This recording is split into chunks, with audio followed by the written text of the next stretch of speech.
Ils ont voté il y a 3 ans. Ils se sont posé la question sérieusement de la sortie de l'Union européenne maintenant, il y a 1 an. Alors, le Royaume-Uni va-t-il ou non sortir enfin de l'Union européenne, le fameux Brexit? Le verdict est sans doute au bout des urnes ce soir, puisque les Britanniques votent à nouveau.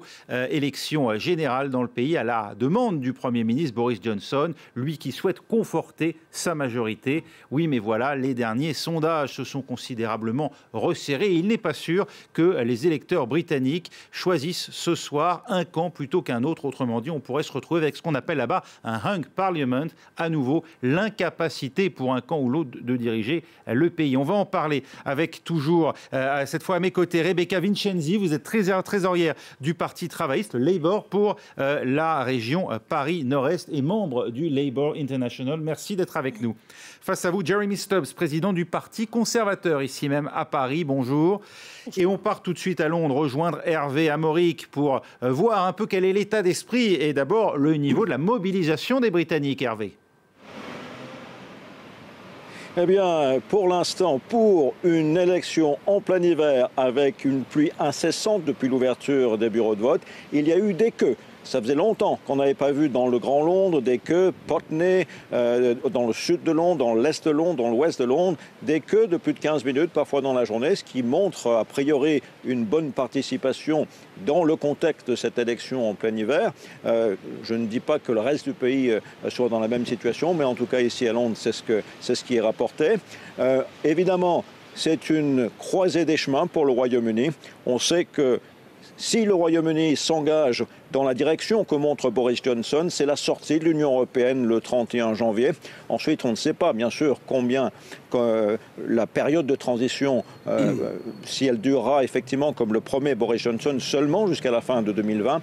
Si 1 an suffira pour trouver un accord de libre-échange avec l'Union européenne, certains, notamment le chef des négociateurs européens, pensent que ça serait trop peu pour y arriver. En revanche, ça sera pour un autre moment de discussion. Si les Royaumes-Unis s'engagent de l'autre côté vers le chef de l'opposition, vers Jeremy Corbyn et son parti travailliste, eh bien, nouvelle négociation avec l'Union européenne pour des relations beaucoup plus proches avec celle-ci et un référendum sur le pacte qui sera trouvé. Donc, bien sûr, cela repousse encore l'échéance du Brexit un peu plus tard. Et bien sûr, pour les travaillistes, le Brexit n'est pas ce qui est le principal dans cette élection. C'est le financement des services publics qui doit revenir à la hauteur de ce qu'il a été par le passé, avec un engagement de la part de Jeremy Corbyn et des siens, notamment de sauver le service de santé auquel les Britanniques sont très attachés. Il est au bord du gouffre, il est en pleine crise et il a besoin d'une levée de fonds formidable. Et il y a eu dans ces élections une surenchère entre les conservateurs et les travaillistes sur qui offrira le plus pour sauver le service de santé. Donc cette élection dira lequel des 2 hommes les Britanniques ont décidé de choisir. Ils ont un point commun, même si leur direction, même si les chemins qu'ils montrent sont très différents, ils ne sont pas les mieux aimés parmi les candidats de l'électorat. Les Britanniques choisiront celui qu'ils détestent le moins. Merci Hervé Amoric. Vous êtes d'accord, Jeremy Stubbs, Boris Johnson, s'il remporte l'élection ce soir, c'est parce qu'il est d'une certaine manière le moins détesté des Britanniques ? Il faut dire que, dans une certaine mesure, c'est vrai. Ce n'est pas un concours de beauté. Il faut dire que c'est un concours de mocheté. Au cœur de l'hiver, par un temps très moche.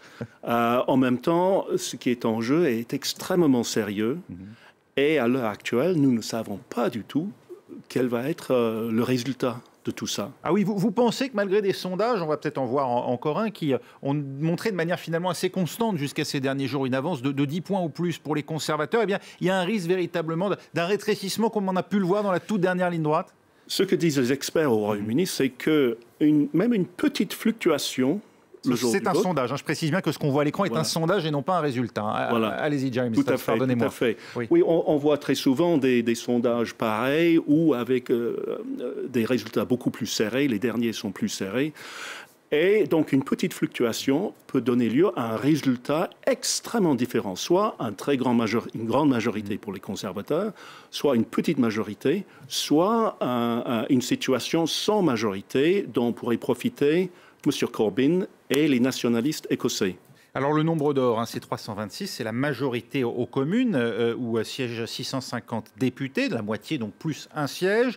On va voir peut-être à quoi ressemble le Parlement sortant, avec des conservateurs, certes, premier parti du Parlement, mais nettement en dessous aujourd'hui de cette majorité. Il faut dire que Boris Johnson a un peu fait le ménage dans les rangs conservateurs dernièrement, et il a exclu un certain nombre de députés, ce qui n'a pas aidé, bien sûr, son parti à conserver sa majorité. Son objectif aujourd'hui, bien sûr, c'est d'être nettement au-dessus de ces 326 pour réussir là où Theresa May a échoué, c'est-à-dire faire adopter pour de bon cet accord négocié avec Bruxelles. Oui, mais voilà, se dresse face à lui un parti travailliste avec un Jeremy Corbyn qui semble enfin avoir choisi sa position sur le Brexit, en tout cas en proposant un référendum. Est-ce que vous pensez, Rebecca Vincenzi, que c'est la formule gagnante pour ce soir ?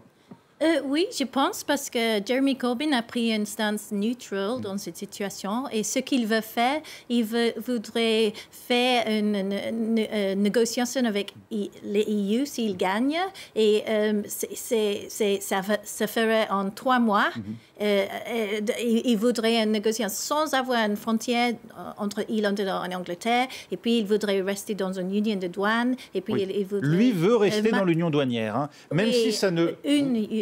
Ça ne vous donnerait plus, au Royaume-Uni la possibilité d'aller négocier des accords commerciaux avec d'autres régions du globe, précisément ce que souhaite pouvoir faire Boris Johnson. Exactement, et nous avons tellement peur parce que notre hôpital public avec Boris Johnson peut être sur la table avec Donald Trump. Et la situation avec Donald Trump, ça va durer 7 ans de négociations. Et il y a un danger d'un Brexit sans accord aussi. Alors, je pense que la situation de position de Jeremy Corbyn est beaucoup plus stable. Et en plus, il y aura un autre référendum avec une option de rester sur le référendum. Ça, c'est le côté de Jeremy Corbyn. Jeremy Stubbs, cette question, on l'a bien vu, de la pérennisation du système de santé. Il faut dire que c'est un système totalement étatique au Royaume-Uni qui dépend de l'État. Ça joue, d'après vous, aujourd'hui, dans la crainte des électeurs, peut-être de voir demain ce système aux mains de partenaires étrangers. Il y a eu effectivement cette rumeur d'une vente à des intérêts privés américains, des fonds de pension. Non, je pense que... les assureurs plutôt santé américains. Voilà, je pense que la plupart des électeurs ne sont pas dupes de cette idée-là. On a voulu créer un peu un mythe de la vente aux enchères aux Américains. C'est assez absurde. En revanche, ce qui est important, ce sont les subventions qu'on accorde aux services de santé. Il faut dire qu'aujourd'hui, ces subventions n'ont jamais été aussi élevées. Donc, encore une fois, les conservateurs n'ont pas réduit le budget du service de santé. Pardonnez-moi, Boris Johnson, ce ne serait pas la fin des années d'austérité qu'on a connues sous David Cameron notamment. On l'entend dans son discours, en tout cas, une inflexion, presque la fin du thatchérisme. Disons que c'est la fin de ce qu'on a appelé à raison, l'austérité, moi je dirais la prudence, c'est-à-dire que à l'époque de David Cameron... Et George Osborne, qui était chancelier de l'échiquier à l'époque. Voilà, tout à fait, il fallait gérer le budget du pays avec une certaine prudence. À vrai dire, ce mouvement maintenant qui consiste à dépenser de l'argent, ça avait déjà commencé sous Madame May, et tous ces plans étaient déjà prévus au printemps. On savait qu'à l'automne, on allait commencer à dépenser de l'argent après la fin de cette ère assez difficile. Donc Boris Johnson, là, il est dans une certaine continuité. Mais bien sûr, il prend toute la gloire pour lui, et tant mieux si ça peut conduire à une victoire aujourd'hui. C'est ça, Hervé Amaury, qu'ont voulu exprimer les électeurs au moment du Brexit. La volonté, il y avait cette crainte, bien sûr, des ressortissants d'Union européenne venant travailler au Royaume-Uni, mais aussi cette crainte plus généralement pour l'avenir des services publics qu'a su capter d'une certaine manière Boris Johnson en modifiant le logiciel conservateur. Il y a eu beaucoup de promesses faites et beaucoup de désinformation dans cette campagne des deux côtés, que cela vienne des travaillistes comme des conservateurs, mais peut-être que les conservateurs ont frappé le plus fort de ce côté-là. On se souvient de l'autobus de campagne de Boris Johnson pendant la campagne référendaire en 2016, qui promettait un financement pour le NHS, pour le service de santé énorme. Et grâce au Brexit, eh bien, il n'y a absolument aucune preuve de cela. Si vous parlez, comme nous l'avons fait, aux experts du système de santé, que ce soit des médecins à l'intérieur ou à l'extérieur, tous les analystes estiment que ce sont des propositions mensongères. On voit qu'auprès de la population, le système est actuellement en crise et les deux principaux partis se lancent dans une surenchère pour ce financement-là parce qu'ils savent que c'est un système de santé dont les Britanniques sont très fiers, qui est gratuit pour tous depuis 1948 et qui coûte très cher et qui est en crise. On sait que l'hiver va être extrêmement difficile partout dans le Royaume-Uni. Il y a même une partie du Royaume-Uni, de l'Irlande du Nord, où c'est déjà la catastrophe. Il y a déjà des grèves. Et donc, effectivement, c'est, selon les sondages, la deuxième chose la plus importante dans ces élections, le deuxième enjeu, le service de santé et bien sûr le reste du service public. Le financement de la police en est également une question. En revanche, la première chose, évidemment, c'est le Brexit. Et sur ce point-là, il y a une certaine lassitude de la population qui voudrait en avoir fini avec cette affaire-là. Et Boris Johnson, son slogan de campagne, son unique slogan de campagne, c'est « Mettons en œuvre le Brexit ». Il promet que dès la fin du mois de janvier, ça sera la fin du Brexit. Et ça aussi, c'est sans doute pas exactement la vérité, parce que du Brexit, on va encore en parler après, parce qu'il faudra ensuite, pendant au moins un an, négocier un accord de libre-échange avec l'Union européenne, ou alors, à la fin de la période de transition, fin 2020, on s'avance vers une sortie sans accord de l'Union européenne. Et ça, c'est évidemment le scénario catastrophe que toutes les entreprises, la plupart des entreprises, et tous les employeurs comme les employés veulent éviter. Je vais redonner la parole dans un instant à Jeremy Stubbs pour répondre sur effectivement ces mensonges que vous prêtez donc à Boris Johnson, notamment au moment de la campagne sur le Brexit. Mais Rebecca Vincenzi, est-ce qu'on ne voit pas justement avec cette promesse aujourd'hui de Boris Johnson en cas de victoire de mettre en œuvre le Brexit, le risque de voir le Parti conservateur tout simplement prendre aux travaillistes des bastions historiques du nord de l'Angleterre, là où les électeurs ont voté de manière importante, y compris dans les rangs travaillistes, pour le Brexit au moment du référendum? Oui, mais ils n'ont pas voté pour de perdre tous les droits de travail, de perdre tous les droits d'hôpital, d'environnement, de nourriture. Ils n'ont pas voté pour ça. En fait, ils ne savaient pas du tout ce qu'ils votaient pendant ce référendum. Et je pense que Jeremy Corbyn a mis une autre possibilité qui est mieux pour le peuple. C'est pour voter, de faire un accord avec les European Union qui est mieux pour notre hôpital public. Et je voudrais ajouter que Boris Johnson a promis... du Brexit, Jeremy Corbyn, parce qu'il a mis quand même beaucoup de temps avant de finalement se prononcer, même en faveur du référendum. On a toujours du mal à comprendre ce que souhaite Jeremy Corbyn. Lui-même était plutôt favorable au Brexit. Oui, c'est quelqu'un qui il aime le dialogue, il parle en parlement, il a écouté tous les différents côtés et il voudrait rassembler les gens de la Grande-Bretagne. Il faut se souvenir que il y avait une division énorme en Grande-Bretagne. C'est un climat de la haine et Jeremy Corbyn voudrait rassembler tous les gens. Et je pense que c'est aussi comment vous pouvez croire les mensonges de Boris Johnson. Il a dit qu'il va bâtir 40 hôpitaux et finalement c'était juste de petits planning pour 6 hôpitaux. Et il n'est pas quelqu'un qu'on peut avoir la confiance fiable. C'est ça.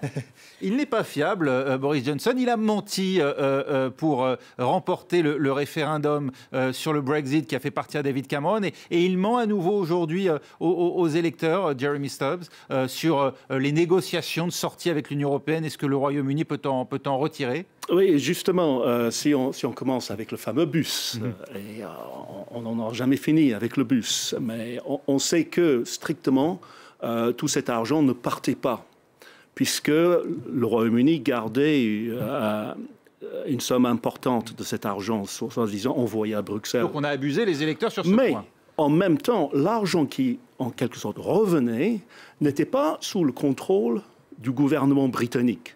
Donc on peut prétendre légitimement que cette fois, s'il y a un Brexit, le gouvernement britannique va avoir le contrôle de tous ces fonds. Donc on est dans des arguties très très subtiles. Semi-vérité. Voilà. Et il y avait aussi, il faut dire des choses en face, le chancelier que vous avez cité tout à l'heure, George Osborne, qui disait chaque famille va perdre tout de suite 11 000 livres. Donc les difficultés sont de tous les côtés. Mais là, par exemple, Boris Johnson a dit qu'il allait renégocier l'accord de retrait sans le backstop. Il l'a fait. Oui. Donc ça, c'est quelque chose de majeur. Un mécanisme qui paraît quand même encore aujourd'hui très complexe, puisqu'il y aura quand même des contrôles, mais cette fois-ci en mer d'Irlande, et il faudra quand même se poser la question à terme de la relation entre la Grande-Bretagne, du moins, et le reste de l'Union européenne, si on considère que l'Irlande, maintenant, a quand même de fortes chances de rester durablement dans cette union douanière. Oui, mais en fait, il y a eu beaucoup de controverses là-dessus aussi, et ça devient très, très, très subtil. Mais il y a des paperasses à remplir pour les biens qui partiraient de la Grande-Bretagne pour la République irlandaise et qui traverseraient l'Irlande du Nord. Ça, c'est le cas où il y aurait des contrôles. Sinon, aujourd'hui, comme nous l'avons déjà vu, Boris Johnson, il a 3 thèmes, à part le Brexit, c'est-à-dire la santé, l'éducation, la police. Et je pense que, bon, les travaillistes font des promesses très extravagantes. À la fin, les électeurs ont plus de confiance dans la gestion des conservateurs que dans la gestion des travaillistes. Quelles que soient les promesses, c'est une question de gestion. Ça n'a pas été le cas pendant les 3 mandats de Tony Blair. Mais enfin, ça, c'est une autre question. C'est vrai que le Parti travailliste a bien changé depuis. Vous ne le regrettez pas, d'ailleurs, ce Parti travailliste de Tony Blair, Rebecca Vincenzi. On sait qu'un certain nombre de députés ont contesté parfois très durement la ligne de Jeremy Corbyn ces dernières années. Est-ce qu'il pourrait se maintenir à la tête du Parti travailliste s'il échouait ce soir à remporter une majorité? Je pense que l'environnement en Grande-Bretagne a beaucoup changé depuis Tony Blair. Je pense qu'il y a une austérité terrible en Grande-Bretagne et c'est 9 ans de ça, c'est cruel, c'était critiqué par la UN. Il y a 9 enfants par classe qui ont faim, qui plaignent le professeur, ils ont faim. Il y a des banques alimentaires, plus que McDonald's et tous les... Il y a il y a 4 enfants par classe qui ont des problèmes de santé mentale parce qu'ils ne voient plus leurs parents, parce que les parents travaillent tellement d'heures qu'ils n'ont pas de temps d'être dans la famille. Il y a 130 000 enfants sans abri. En plus, il y a des hôpitaux, c'est terrible. Il y a 43 000 infirmiers qui manquent. Il y a c'est le bilan aussi des années Blair, ça, ou Brown qui lui a succédé, qui était lui aussi travailliste. Oui, mais les hôpitaux étaient en beaucoup meilleure forme qu'aujourd'hui. L'austérité en Grande-Bretagne est terrible. Et c'est pour ça que Jeremy Corbyn est là. Il est la bonne personne pour ça. Et en plus, il y a un état de providence pour les plus riches en Grande-Bretagne avec une évasion fiscale énorme.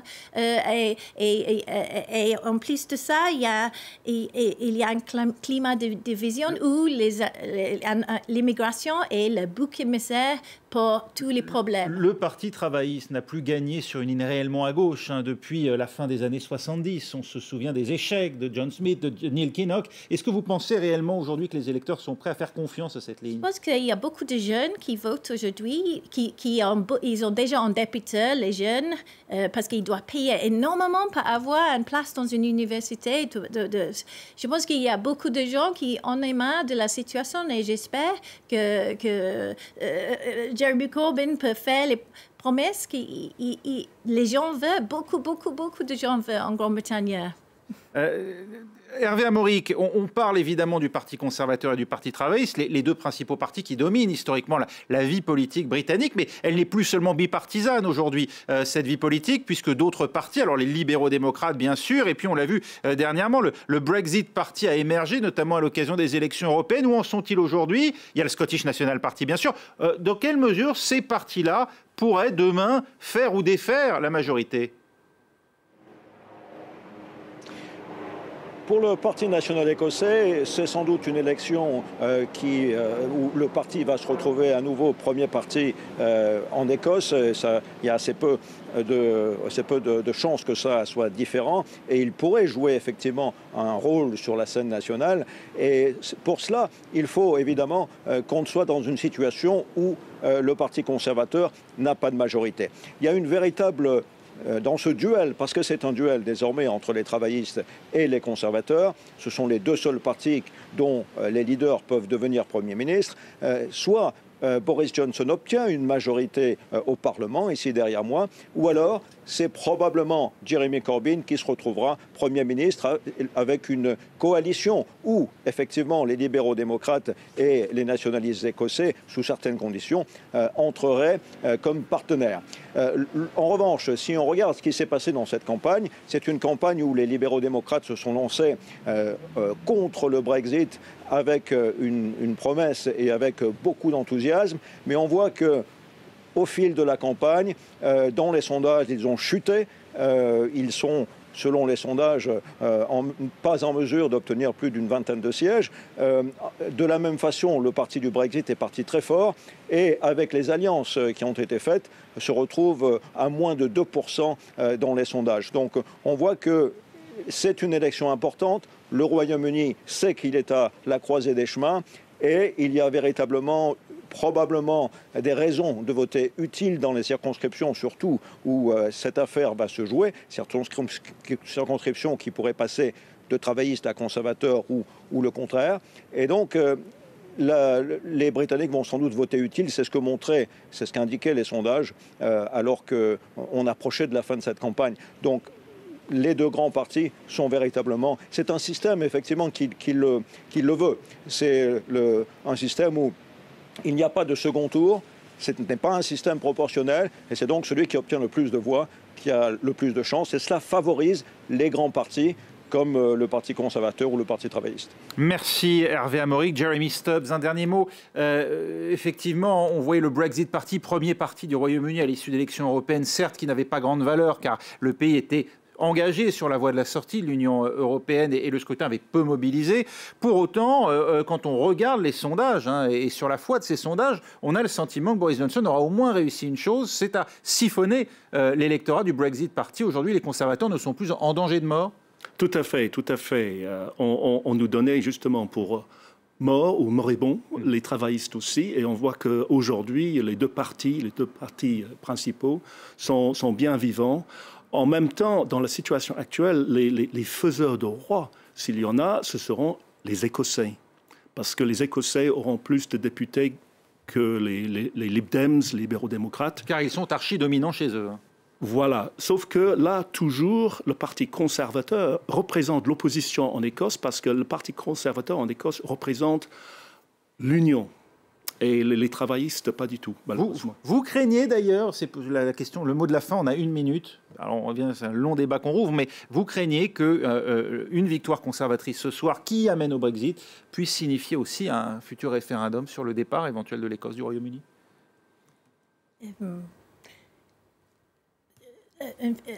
Je pense que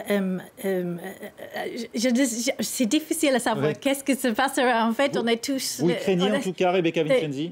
Moi, je craignais ça, mais j'espère, j'ai l'espoir que ça ne passera pas et que peut-être ça ne passera pas un autre référendum.